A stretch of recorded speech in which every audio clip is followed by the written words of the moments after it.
샬롬 샬롬 샬롬 샬롬. 하나님 사랑합니다. 여러분 주 안에서 사랑합니다. 로마서 말씀 봅니다.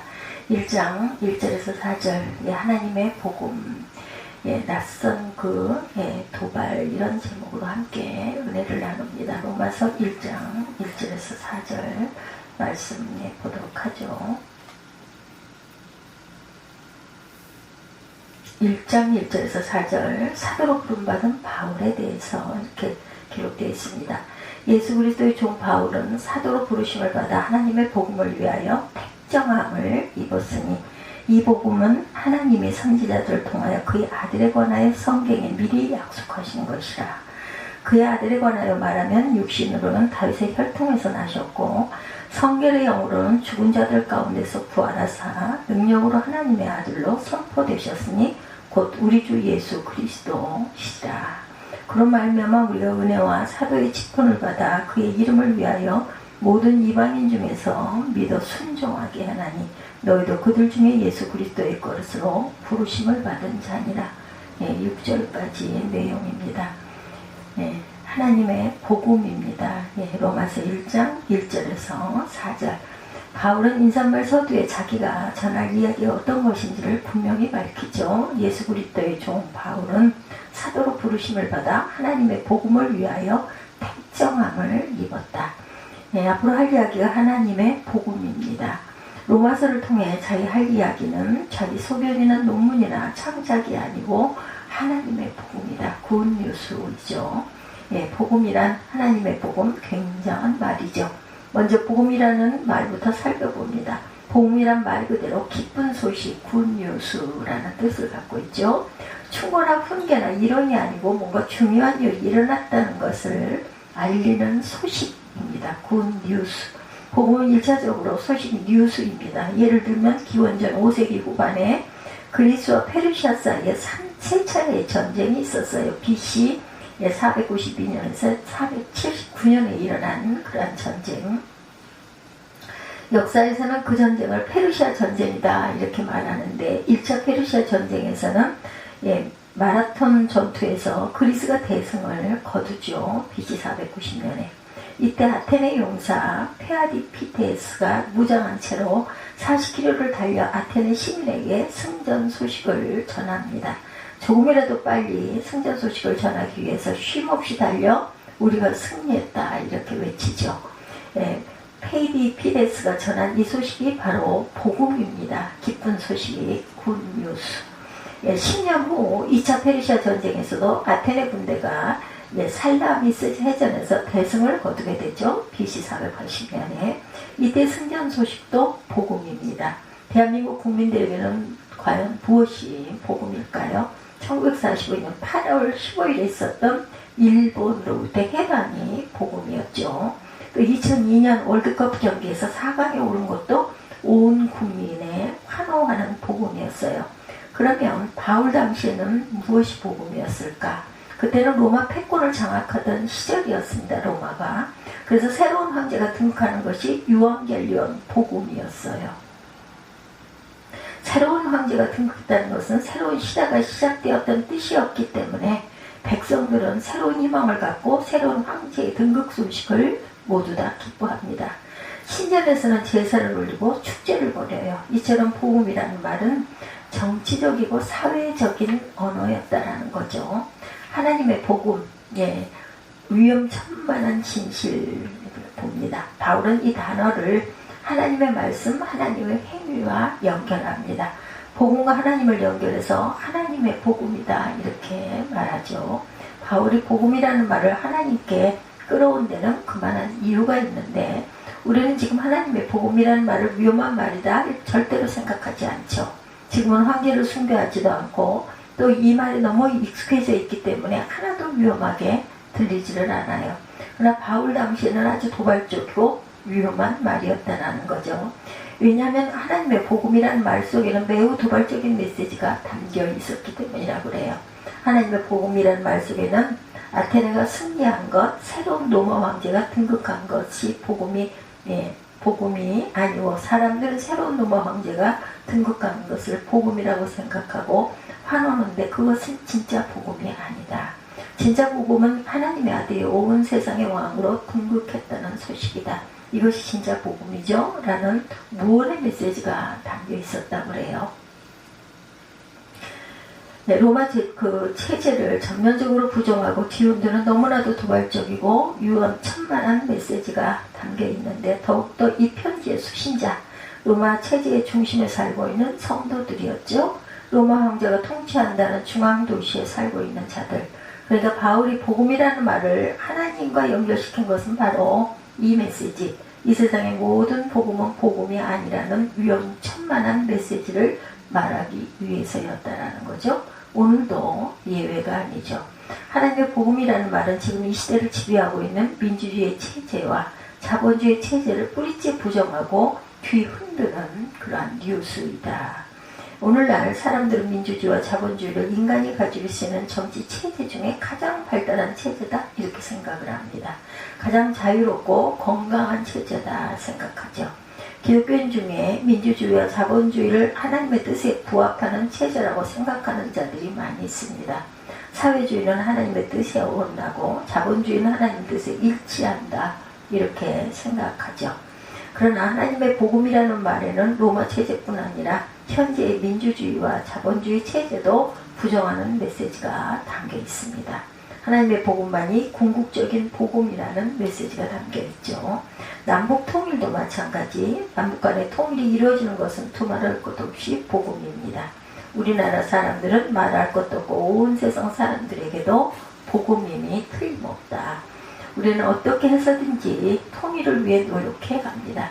전쟁이 아닌 방식으로 화해와 평화를 이루기 위해 최선을 다해야 한다.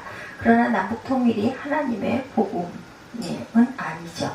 남북통일이 하나님의 기적같은 개입으로 성취된다 하더라도 그것 자체는 하나님의 복음이 아니에요. 모든 사람이 추구하는 무병장수나 만사 형통 또한 하나님의 복음은 아닙니다. 하나님의 복음이란 그러면 무엇일까? 하나님에게서 비롯된 기쁜 소식이 하나님의 복음이죠. 인간에게서 비롯되거나 역사에서 비롯된 소식에는 아무리 아름답고 복된 소식이라도 하나님의 복음이 아니고, 하나님께서 비롯된 복된 소식이라야 하나님의 복음이다. 굿뉴스, 하나님의 말씀이죠. 하나님이 행하신 일, 하나님 안에서 이루어진 일, 하나님으로 말미암은 일, 하나님에게 속한 것만이 하나님의 복음입니다. 톰 라이트의 표현을 따르면 하나님으로 인해 어떤 일이 일어났고 그로 인해 세상이 전혀 다른 곳이 되었다는 소식이 하나님의 복음이다. 예, 이것이 복음이다. 33쪽에 이렇게 기록되어 있습니다. 바울은 로마서 서두에 하나님의 복음의 특징을 잘 드러내는 말을 합니다. 1장 1절부터 7절에 이르는 짧은 인사말에는 바울은 하나님의 부르심을 받았다. 하나님의 택정함을 입고 직분을 받았다. 하나님의 사랑하심을 받았다고 거듭거듭 수동태로 말합니다. 이것은 무슨 말일까? 자기가 전하는 하나님의 복음에 자기가 능동적으로 보태거나 빼거나 한 것이 하나도 없다라는 거죠. 모든 것은 하나님으로부터 시작되었고 자기는 하나님께 듣고 받은 것을 전할 뿐이다 라는 것입니다.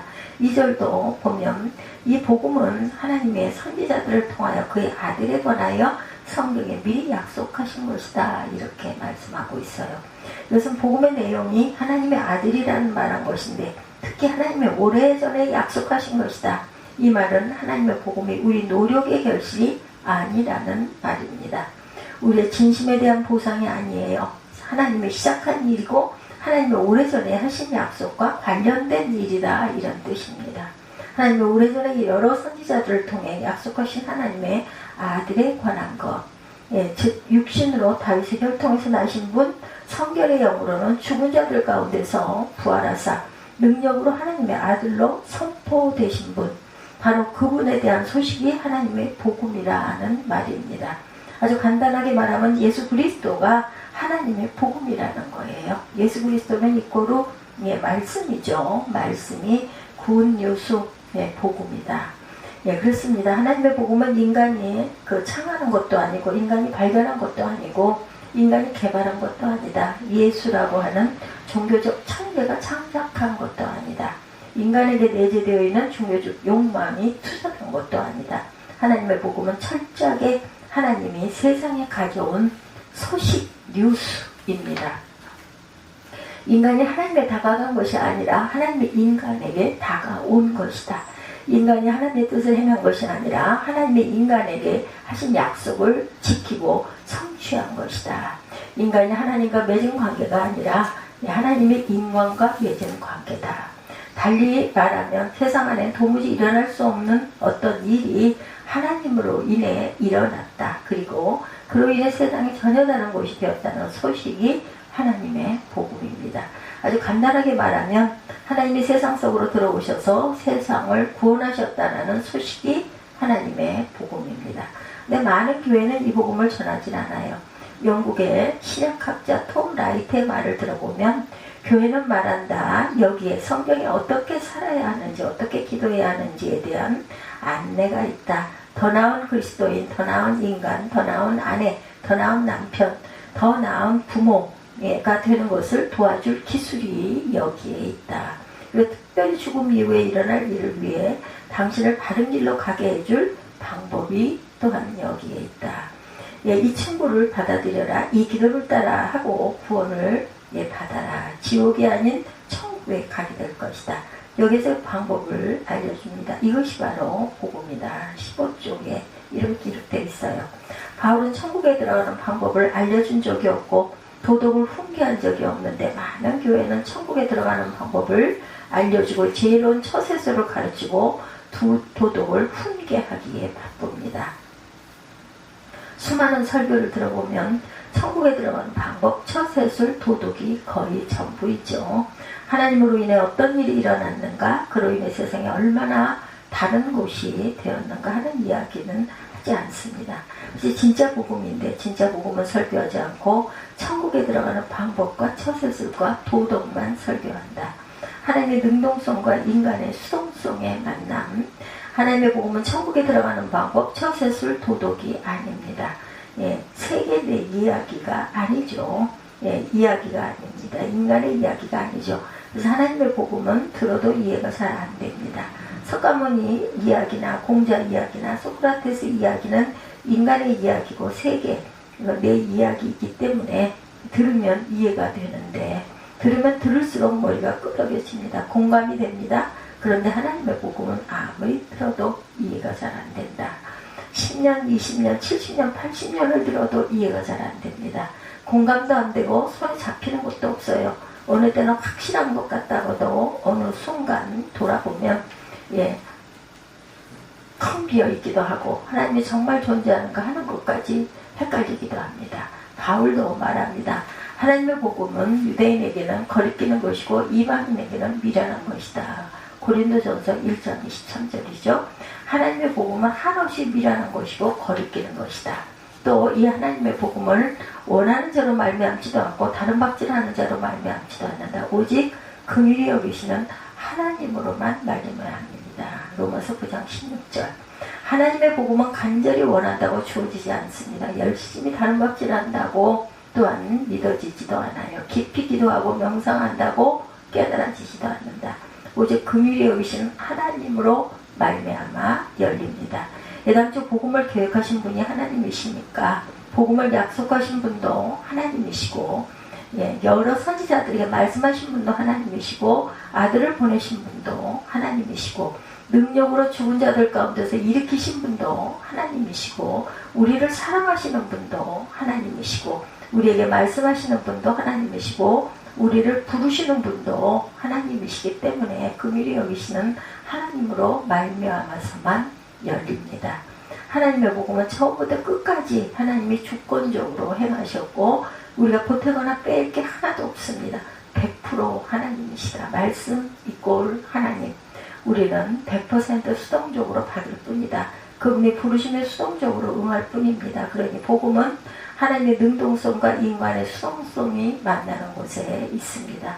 하나님의 능동성과 인간의 수동성이 교차하는 곳에 있습니다. 0.00001%라도 인간의 능동성이 요청되고 인정된다면 그것은 하나님의 복음이 아니다. 하나님의 복음은 100% 하나님의 것이고 이것이 성경이 말하는 복음의 특성이기도 합니다. 물론 여기서 오해하면 안 될 것, 하나님의 복음이 인간의 수동성을 강화한다고 오해하면 안 된다. 인간을 꼭두각시로 만들고 구워다 놓은 보리자루로 만든다고 오해해서는 안 됩니다. 하나님은 그런 분이 아니시죠. 하나님의 인간을 죽임으로 살리는 분도 살리는 분 또한 하나님이시죠. 인간을 부정함으로 긍정하고 심판함으로써 구원하고 위기에 빠뜨림으로써 건져내고 종이 되게 함으로써 주체로 세우기도 하는 분이십니다. 하나님의 복음 또한 그렇습니다. 하나님의 복음은 인간의 수동성을 통해 능동성을 회복시킵니다. 너무 신경막직해서 잘 이해되지 않지만 사실입니다. 하나님의 복음은 하나님의 능동성과 인간의 수동성이 만나는 곳에 있습니다. 하나님의 능동성과 인간의 수동성이 교차하는 곳에 하나님의 복음이 있습니다. 역사와 비역사의 만남. 또 하나님의 복음은 역사와 비역사가 만나는 곳에 있다. 역사와 비역사가 교차하는 곳에 있습니다. 바울은 복음을 하나님이 선지자들을 통해서 오래전에 약속한 것이다 이렇게 말합니다. 몸으로 말하면 다윗의 혈통에서 태어났다고 말해요. 무슨 말일까요? 복음이 한순간 하늘에서 뚝 떨어진 게 아니라는 거죠. 밑도 끝도 없이 어느 날 갑자기 툭 튀어나온 게 아니고 오랜 세월에 걸쳐서 진행된 일이다. 역사와 함께 호흡하면서 면면이 이어져 온 일이라는 것입니다. 하나님의 복음은 역사와 함께 호흡합니다. 아브라함으로부터 시작된 이스라엘의 역사와 함께 진행되어 왔습니다. 그러나 하나님의 복음은 역사적이기만 하지는 않다. 바울은 육체적으로는 다윗의 혈통에서 태어났지만 역사적이죠.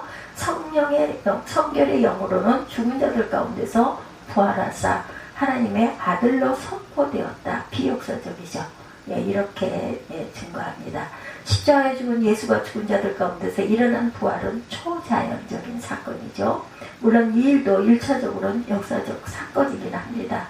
2000년 전에 예루살렘 외곽의 갈보리 언덕에서 일어난 역사적 사건이죠. 그러나 예수의 부활은 역사적 사건이 아닙니다. 하나님의 능력으로 일어난 사건이고 역사 속에서 한 번도 일어난 적이 없고 한 번도 반복된 적이 없는 유일무이한 온전히 하나인 사건. 그런 면에서 예수의 부활은 비역사적 사건, 초역사적 사건입니다. 생각해보면 부활 생명은 역사 속에 없는 생명이죠. 역사 속 모든 생명은 다 죽음으로 먹혔습니다. 우리의 생명은 죽음에 갇힌 생명이고 역사의 한계 안에 갇힌 생명이 분명한데 그러나 부활은 죽음의 장막을 걷어낸 생명이다. 시간의 한계, 역사의 한계를 넘어선 생명이죠. 죽음을 죽이고 일어난 생명입니다. 이 생명은 사람이 어찌 해볼 수 있는 생명이 아니고 의학이 발달하고 유전자 공학이 발달한다 해서 실현 가능한 생명 또한 아닙니다. 부활 생명은 하나님의 능력으로만 가능한 생명이다. 하나님에게만 가능한 생명입니다. 그래서 비역사적인 생명이다. 그리고 비역사적인 생명에 대한 소식이 바로 하나님의 복음입니다. 달리 말하면 하나님의 복음은 시간 속 생명을 오래 연장시키는 것에 대한 이야기가 아니다. 시간 속 생명을 북돋아주고 잘 살게 하는 것에 대한 이야기 또한 아닙니다. 교회는 끊임없이 하나님의 이름으로 시간 속 생명을 잘 되게 하는 비법을 설교하고 하나님을 잘 믿으면 역사 속 생명이 부귀영화를 얻는다 이렇게 설교하지만 그런 것은 애당초 하나님의 복음은 아니라는 것. 하나님의 복음은 역사적 생명을 잘 되게 하고 잘 살게 하는 일에는 큰 관심이 없어요. 하나님의 복음은 이런 것과는 비교도 되지 않을 만큼 넓고 깊고 풍성합니다. 하나님의 복음은 오히려 역사적 생명을 죽이죠. 역사적 생명을 죽임으로 역사의 한계를 하나님의 복음은 오히려 역사적 생명을 죽입니다. 역사적 생명을 죽임으로 역사의 한계를 넘어선 생명을 살게 합니다. 역사적 생명을 파멸시킴으로 죽음을 넘어선 생명, 부활 생명, 하나님의 생명을 살게 한다. 우리 입장에서 보면 아주 난감합니다. 그러나 이것이 복음이다. 예수의 십자가 죽음과 부활이라는 역사적 사건을 통해서 비역사적인 생명의 역사 속으로 들어왔다는 소식이 바로 복음이라는 것. 바꿔 말하면 역사적이기만 한 것은 하나님의 복음이 아니다. 비역사적이기만 한 것 또한 하나님의 복음이 아닙니다. 하나님의 복음은 역사와 비역사가 만나는 곳, 역사와 비역사가 교차하는 곳에 있습니다. 결국 하나님의 복음은 하나님의 능동성과 인간의 수동성이 교차하는 곳에 있고, 하나님의 비역사성과 인간의 역사성이 교차하는 곳에 있습니다. 달리 말하면 눈에 보이지 않는 하늘과 눈에 보이는 땅이 만나고 교차하는 곳, 하늘과 땅이 만나 서로 소통하고 통합을 이루는 곳, 에베소서 1장 10절이죠. 바로 여기에 복음이 있다. 예, 세상 복음과 하나님의 복음, 세상의 모든 복음은 그렇지 않아요. 세상의 복음은 어떤 것이든 예외 없이 세계 내적이고 역사적입니다. 예, 내적이고 역사적이다. 어떤 종교든 어떤 정치 체제든 어떤 사상이든 다 인간의 희망, 인간의 욕망, 인간의 이상, 인간의 가능성, 인간의 능동성에 있지, 하나님의 능동성과 인간의 수동성이 교차하는 곳에 있지 않다. 하나님의 비역사성과 인간의 역사성이 교차하는 곳에 있지 않다. 그래서 한계가 있어요. 더덥고 허전합니다. 솔직히 세상의 복음은 모래 위에 성을 쌓은 것과 같고 감옥에 궁궐을 짓는 것과 같다.